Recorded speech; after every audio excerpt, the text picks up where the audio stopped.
তো গাইস মানে প্রেগনেন্সির শেষ দিকে আয়া মানে এরকম একটা পরিস্থিতি আইব সত্যি মানে আমি একটুকু ভাবছি না যে এরকম হইব আমার লগে। মানে আমার পুরা প্রেগনেন্সির পুরা টাইমটা গেছে গিয়া প্রায় ডেলিভারির টাইম আই যার, কিন্তু মানে এরকম আমার পায়ের মধ্যে পাও একটুকু মানে এতদিন ফুলছে না। কিন্তু হঠাৎ করে আজকে মানে হঠাৎ করে আমি দেখি যে মানে পাউটা মানে একটু একটু ফোলা, তো আমি ভাবছি যে হয়তো মানে বয়া রয়েছি গতিকে মানে পাউটা ফুলছে।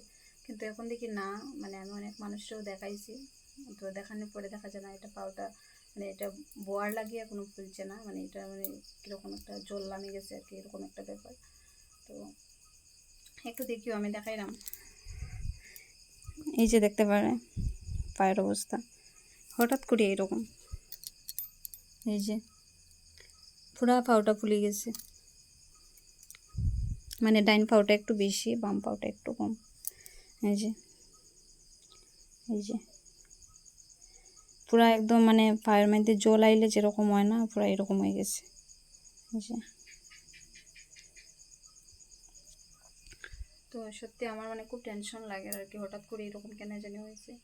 তো কেউ যদি জানা থাকে কেন এগুলা হয় আর কি, কেউ যদি জানা থাকে তো প্লিজ একটু জানাই আমারে, আমার তো এরকম জানা নাই। আর মানে যখন জলটা আওয়ার কথা আসলো তখন আইসে না, এখন লাস্টের দিকে এরকম হয়ে গেছে। তো এটা লেগে আর কি অনেকটা টেনশন হয়। তো কেউ যদি জানা থাকে একটু আমার জানাই প্লিজ।